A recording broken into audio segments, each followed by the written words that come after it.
La parole est à vous, Djoman, Stéphane Ouassa, Traoré, Denise de la Fafiette. Merci de nous rejoindre. Le sujet de ce mercredi 23 novembre 2022, lors de son grand oral du 21 novembre 2022 devant la presse nationale et internationale, s'agissant de l'intégration des 3000 docteurs dans la fonction publique, le Premier ministre Patrick Hachi encourage les diplômés à la passerelle, à la reconversion ou encore à l'entrepreneuriat. Et depuis plusieurs mois, ces docteurs exigent du gouvernement une insertion automatique.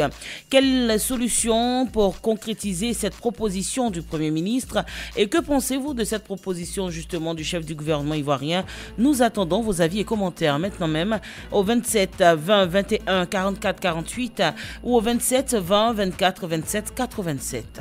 Et avant le standard, réaction via la page Facebook de Radio Côte d'Ivoire. Nous avons M. Jean-Romain Kakou d'Abobo à Keiko Adjibi. Je crois que cela créera une confusion étant donné que les docteurs exigent une insertion automatique. Mais la proposition du gouvernement n'est pas aussi mauvaise. Il faut que cela soit revu. Je souhaiterais que le gouvernement fasse une assise avec ces docteurs afin d'éviter les contradictions.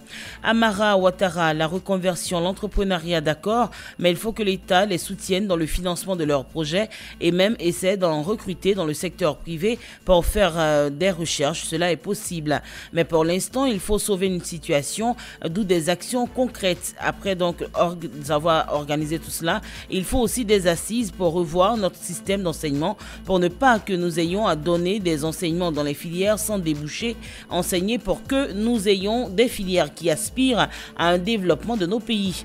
Et puis Dosso Vassougou à Azaguié, le discours devant la presse du Premier ministre Patrick Hachi doit interpeller tous les diplômés à prendre conscience pour leur bien-être social. Eh bien, pour concrétiser les propos du chef du gouvernement, l'État doit créer un plan d'entrepreneuriat pour l'insertion des diplômés non recrutés à la fonction publique. Nous partons à présent au standard. Monsieur Abdoulaye Fofana est en ligne. Il nous appelle de Logoualé. Bonjour. Oui, bonjour Denise de la Fafiette. Alors dites-nous, quel regard vous portez sur cette proposition du chef du gouvernement? Voilà, je constate tout simplement que le gouvernement vient d'avouer son impuissance à recruter ces 3000 docteurs à la fonction publique. Pour l'instant. Vous dites? Moi, je viens de constater que le gouvernement vient d'avouer son impuissance à recruter les 3000 personnes là à la fonction publique. Bon, moi, je ne leur demande pas d'abandonner la lutte, d'abandonner la négociation avec le gouvernement, mais je leur demande de suivre le Premier ministre, de se mettre ensemble, de se mettre ensemble à 10, 20, 30, et de créer des entreprises. Mais il faut que le gouvernement accepte de les financer. Qu'il propose au gouvernement des projets viables, des projets qui peuvent leur apporter quelque chose, parce que l'argent est l'état le nerf de la guerre, qui peut leur permettre de vivre. Et il faut que le gouvernement aussi accepte de financer ce qui va être proposé comme projet par ces groupements de professeurs non recrutés à la fonction publique. D'accord. C'est bien noté. Denise Lafayette, je voudrais juste faire une proposition. Sur le sujet. Moi, je le dis souvent, notre système éducatif est trop livresque. C'est trop académique. Le Premier ministre parle d'entrepreneuriat maintenant pour éviter que dans 10-20 ans, on se retrouve encore avec 3000 personnes, 4000 personnes à recruter. Il faut qu'on enseigne vraiment l'entrepreneuriat à l'école. Maintenant, là, qu'on fabrique des entrepreneurs du CPE jusqu'en terminale et que les gens puissent aller où ils veulent. Ils ne sont pas recrutés dans la fonction publique. D'accord. C'est bien noté, M. Abdoulaye Fofana. Merci pour votre proposition. Bonjour, M. Blaise Kouassi. Bonjour, Denise. Votre proposition, votre regard sur le sujet? Bon, alors d'abord, ce que je voulais dire, c'est que l'entrepreneuriat n'est pas la solution idéale parce que, bon, pour entreprendre, il faut des aptitudes et des financements. Alors, d'où viendront les financements? De quel État? Bon, maintenant, je propose comme solution à cette situation une réforme qui doit aboutir, par exemple, à la mise en place de concours spécifiques au diplôme de doctorat. Bon, le but est de dépasser le métier classique qui est lié au doctorat, qui est celui de l'enseignant-chercheur. Bon, maintenant, demander aux docteurs qui constituent l'élite de notre pays de se reconvertir après 8 années d'études universitaires Bon, je crois que c'est démontré là que l'école est source du chômage. Non, c'est une piste de solution. Non, c'est une piste de solution. Monsieur Blaise Kouassi. Monsieur Blaise Kouassi, c'est une piste de solution qu'a proposé le Premier ministre. Ce n'est pas de facto dire qu'on est docteur et automatiquement on doit se reconvertir. Étant donné que... Cette solution ne me suit pas. Voilà, ça c'est votre propos, ça c'est votre avis, mais ne dites pas que l'école c'est pour le chômage. Il faut que les gens s'asseyent et qu'ils voient ça. Justement. Demander après 8 ans d'années d'études universitaires, chercher à se reconvertir. Mais je pense que déjà en cas de troisième, il faut s'arrêter et puis chercher à entreprendre. C'est pas ce que voulait dire le Premier ministre. Il faut bien faire. Il faut avoir une vision assez large de cette proposition du chef du gouvernement. Ce n'est vraiment pas, comment dirais-je, de facto qu'il a dit, mais comme on l'a dit, c'est dans la recherche de solutions, étant donné que l'État ne peut pas embaucher, ne peut pas prendre tous ses diplômés, il faut quand même qu'on ait des pistes de solutions. Et il a dit le gouvernement est prêt à accompagner tous ces docteurs-là dans la reconversion, dans l'entrepreneuriat. Monsieur Yamana est en ligne. Bonjour, monsieur Yatana. Oui, bonjour madame, bonjour toute la Côte d'Ivoire. Nous vous écoutons, votre regard sur le sujet. Bon, vous avez dit ils sont combien là? 3000. Bon. Ah, vraiment, ils sont nombreux. Je propose tout de même, en 91-92, quand le problème d'enseignants raccrochés est venu, l'État nous avait proposé un recrutement par vague, selon votre rang au classement. Bon, et on avait dit on va prendre par exemple 1000 par an. Donc on peut leur proposer ça. Prendre 1000 par an ou bien 500 par an. Et puis en tout cas jusqu'à épuisement de toute la liste. Ça au moins ça peut faire quelque chose encore. Voilà, ça c'est ma proposition. L'année prochaine par exemple l'État décide d'embaucher 500. Et puis on les embauche ainsi de suite jusqu'à finir les choses. Et c'est sur ce chemin-là, selon le ministre de l'Enseignement supérieur et de la Recherche scientifique, c'était l'une des solutions, je veux dire, trouvées. Et chaque année, essayer de prendre quelques-uns parmi eux. Et puis bon, voilà. C'est vrai qu'on ne peut pas tous... C'est ma proposition, parce que 3 000, c'est pas petit. Alors que l'État a besoin de moyens aussi pour... Si on doit les prendre tous, c'est vraiment énorme. Il y a une ligne énormissime comme moyen à dégager. Donc on prend par vague. S'ils sont d'accord avec ça, bon ben ok, l'État engage le système et puis bon, ça peut arranger quand même. D'accord. Voilà. Merci monsieur Yatana et bonne journée. Parce que c'est pas facile, nous on a vécu ça. Voilà. Merci monsieur Yatana Yamana qui nous appelait de Kuibli. Nous partons à Soubré. Monsieur Patrick Conan est en ligne. Bonjour monsieur Patrick. Bonjour madame. Alors dites-nous quelle solution pour concrétiser cette proposition du Premier ministre? Oui, moi je salue cette décision qui est donc d'inviter ce docteur à l'entrepreneuriat. Moi je pense que c'est une voie donc d'indépendance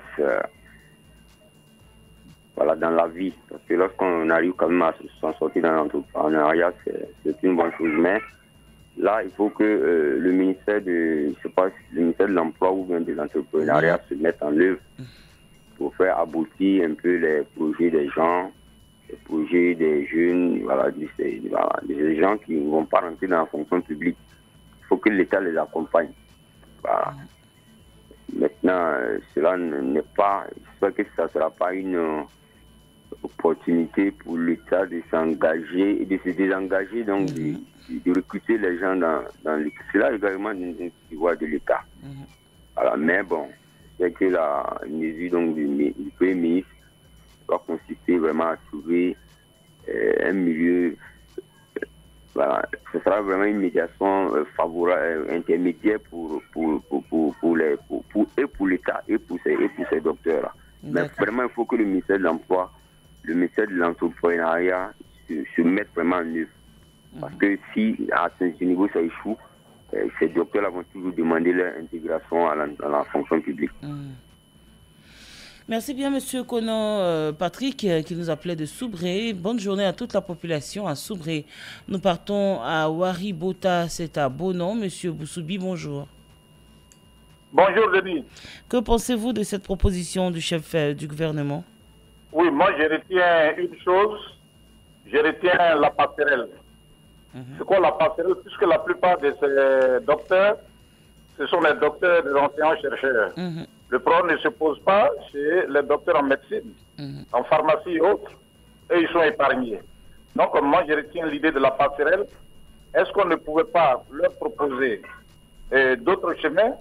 Bien sûr, les docteurs dans les lycées, et quitte après essayer, comment on appelle, de les insérer. Donc, je suis pour la passerelle, parce que l'entrepreneuriat, quelqu'un qui a fait une thèse de doctorat, ce n'est pas pour faire de l'entrepreneuriat, c'est pour être docteur et exercer pleinement son métier, parce que le docteur n'est pas docteur qui veut, mais qui peut. Merci bien, Monsieur Boussoubi, pour votre proposition. Nous avons Seigneur Regan qui est en ligne. Bonjour. Allô? Allô? Ah, Denis, bonjour. Bonjour, nous vous écoutons. Denis, ça c'est une décision salutaire. Parce que ce qu'on dit dans le monde, on dit la santé avant tout. Et la remarque qui est faite maintenant, si quelqu'un est malade qui va à l'hôpital, on découvre 3 à 4 maladies sur lui. Donc le fait même d'affecter les médecins, vraiment c'est très salutaire. Et il faut qu'il fasse quand même une bonne formation. Une personne qui a 5 à 6 maladies, mais vraiment, c'est ça même qui tue beaucoup. S'il y a besoin, il y a un dispensaire ici. Donc, ils n'ont qu'à réhabiliter ça en hôpital. Mais comme on a problème de route, je ne sais pas par où il faut passer les docteurs pour arriver à besoin. Sinon, c'est un bon système. La santé avant tout. En fait, il faudrait... Je salue le président et je salue le premier ministre. Moi, c'est ma contribution. D'accord, mais il faudrait comprendre que quand on dit docteur, c'est pas forcément dans le domaine de la santé. On peut avoir des docteurs en histoire géo, on peut avoir des docteurs aussi en géo, plutôt en sciences, ça dépend en fait. Donc c'est une palette de docteurs.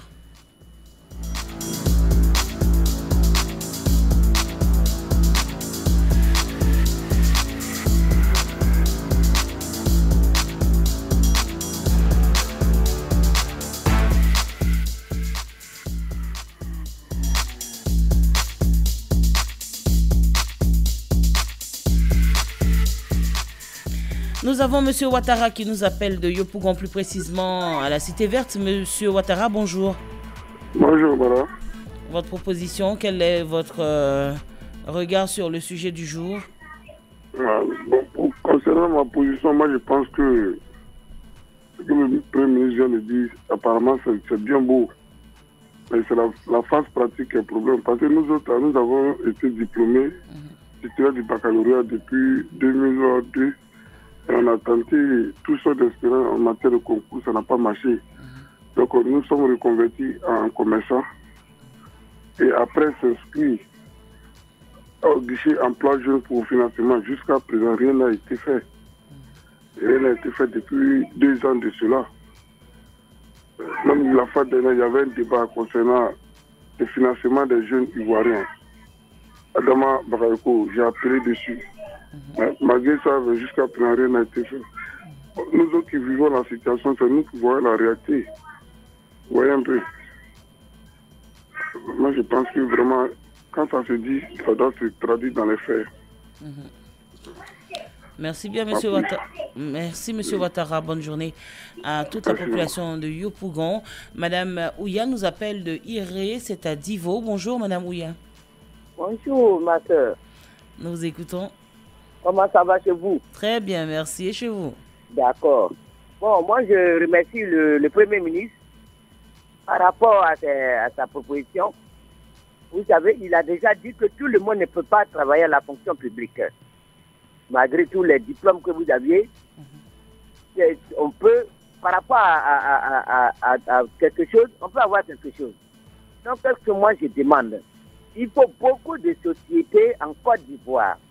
Une fois qu'il y a beaucoup de sociétés, je crois qu'il y aura moins de chômeurs, moins de banditisme, et puis nous-mêmes les parents qui avons nos enfants qui ont les diplômes, qui ne font rien, je crois que quand tout le monde est occupé, il n'y a plus de problème. Nous allons avoir moins de soucis et les enfants aussi seront en paix. Il y aura moins, je dis bien, je répète, moins de vols, moins de banditisme. Voilà ce que moi je demande au Premier ministre. Ils n'ont qu'à faire beaucoup d'efforts pour beaucoup de sociétés, occuper tout le monde, occuper les enfants. Étant donné qu'on propose... Merci beaucoup, Madame Ouya.